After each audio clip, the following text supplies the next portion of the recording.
रिजवान ने कितना confidence boosting आज की, और जिस तरीके से पता हासिल की पाकिस्तान ने 350 चेज करना, पाकिस्तान का हाईएस्ट एवर चेज हुआ है ओडीआई में, रिकॉर्ड पता आपने और सलमान ने भी चौथे विकेट का रिकॉर्ड बना दिया, तो कितना मोरल बूस्टिंग है और किस तरह समअप करेंगे इस फतह को? बिस्मिल्लाहिर्रहमानिर्रहीम। जब अल्लाह की तरफ से मदद आती है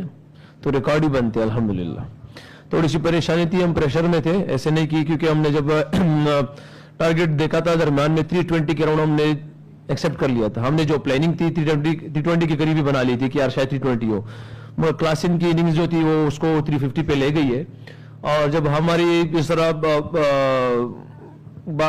बाबर ने स्टार्ट किया, बाबर और फखर ने स्टार्ट किया है, तो जिस समय स्टार्ट मिला तो हम लोग काफी सबके सामने बहुत आला स्टार्ट हमें मिल रहा है, जिसकी वजह से फिर हमने प्लान आस्ते आस्ते हम प्लानिंग पे आ गए। मुझे जहाँ पे 2-3 विकेटें गिरी तो सब कुछ एकदम वापस एक नॉर्मल तरीके से हो गई थी, क्योंकि जब विकेटें गिरी तो सारी चीजें बिल्कुल लेवल में आ गई। तो एक दरमियान में हमने भी एक चीज छोड़ दी थी, पर्सनली मैंने स्क्रीन को देखना छोड़ दिया था 18 ओवर तक। 18 ओवर के बाद हमने जनाब फिर प्लान शुरू किया 5-5 ओवर का, जिसमें मेरे ख्याल 2 दफा में फेलियर का सामना करना पड़ा, जिसमें प्रेशर फिर आया। 3 दफा में सक्सेस मिला, जो हमने टारगेट बनाए थे कि यार 5 ओवर के हिसाब से टारगेट जो हम चेस बना रहे थे, उसमें 3 दफा हमने अल्लाह ने मदद फरमाई और उसको चेस किया, तो इस वजह से चीजें बिल्कुल आसान चल रही थी। रिजवान, एक कप्तान की हैसियत से आपके लिए ये इनिंग कितनी इंपॉर्टेंट है, क्योंकि मैच भी जीते हैं, आपको आप खुद भी एतमाद मिला है रन्स करके। एक तरफ तो आपके लिए बड़ी अच्छी बात है कि टीम ने 350 से ज्यादा का स्कोर चेस किया है, लेकिन दूसरी तरफ आप समझते हैं कि बॉलिंग के हवाले से थोड़े से सवालात हैं कि आपकी टीम 2 मैचों में 300 रन खा चुकी है। जी जी बिल्कुल, आप कह सकते हैं, क्योंकि मैंने उसमें यही कहा है कि थोड़ा सा अर्ली ऑन वो लकी रहे। अगर आप उनकी बैटिंग में देख ले तो काफी एजेस थे, थोड़े से इधर उधर से जो बॉल गए हैं वो क्या कहते हैं लकी रहे उसमें। अर्ली ऑन हमारी दरमियान में जहां तक हमारी बॉलिंग थी वो बिल्कुल हम स्पॉट ऑन समझ रहे थे, मगर जहां तक एग्जीक्यूशन में आती है तो इसी एंड में बॉलिंग उसमें इंप्रूवमेंट करनी पड़ेगी हमें, बिल्कुल दोनों मैचेस में से आप सही कह रहे हैं, और इसमें हम थोड़ा सा इंप्रूवमेंट लेके आएंगे। रिजवान, एक तो मुबारक, आपने माशाल्लाह अल्लाह ताला का बड़ा करम रहा, इतना बड़ा टारगेट पाकिस्तान ने चेस किया। लेकिन आप बॉलिंग की बात कर रहे हैं, बॉलिंग तो एक कंसर्न है, लेकिन चाहे जो भी कह लें, बाबर आजम की जो परफॉर्मेंस है, ऑस्ट्रेलिया की वनडे सीरीज देख लें, साउथ अफ्रीका की देख लें, या ये 2 मैचेस देख लें,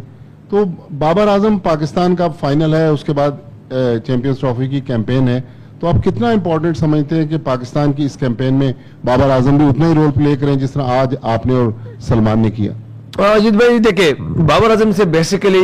मसला क्या है? बाबर आजम का मसला ये चल रहा है कि बाबर आजम को अल्लाह पाक ने इतने रन्स करवाए हैं कि हम एक्सपेक्ट कर रहे हैं कि वो हर मैच में हमारे लिए शो करे।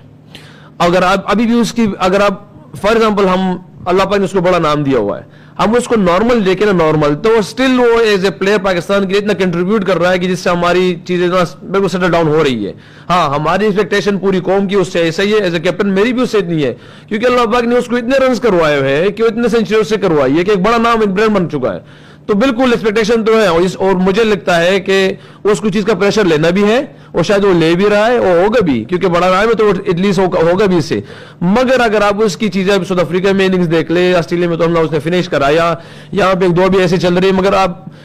ऐसा नहीं कि वो जाके थोड़ा सा कुछ अजीब सी चीजें कर रहा है, बल्ले पे बॉल लग रहा है, मगर मेरे ख्याल से किस्मत अभी शायद अल्लाह पाक ने उसको इम्तिहान में रखा हुआ है, उम्मीद है इंशाल्लाह अल्लाह उसको जल्दी निकाल देगा। रिजवान, पहले तो बहुत मुबारक हो जीत। दूसरी ये बताइए कि आपने कल परसों कहा था कि पाकिस्तान टीम पे भरोसा रखो, तो एक दिन ऐसा होता है कि 330 चेज नहीं होते, एक दिन 350, तो ये वरिंग है कि तसलसल नहीं आ रही कारकर्दगी में? यार इस जवाब इसका बहुत लंबा है, क्योंकि थोड़ा सा ये है कि अनप्रेडिक्टेबल जो बात हमारी नजदीक कही जा रही थी ना, तो अगर हमारा कल्चर आप देख रहे हैं, कल्चर्स उसका शुरू से ही ऐसा ही है। हमारे बच्चों को आज तक पता नहीं चलता कि मैंने कहा क्या बनना है, स्कूल में भी ऐसे ही चल रहा है। इसलिए अगर आप हमारी क्रिकेट देख ले, ऑस्ट्रेलिया के खिलाफ भी एक ही तरह है, जिम्बाब्वे के खिलाफ भी ऐसे ही है, और यहाँ पे जाके भी ऐसे ही चल रहा है। तो ये कि हमारी सारी चीजें ऐसी चल रही है कि आपको मतलब बड़ी मुश्किल से मिलेगा कि हमने वन साइड चीजों को हरवा दिया अल्हम्दुलिल्लाह, मगर हम पूरी अपनी एफर्ट कर रहे हैं, और इसमें मेरे ख्याल से हमारी क्रिकेट का सिर्फ कसूर नहीं है, हमारे कल्चर्स प्रोग्राम ऐसे बढ़ रहा है कि हमारे बच्चे को ना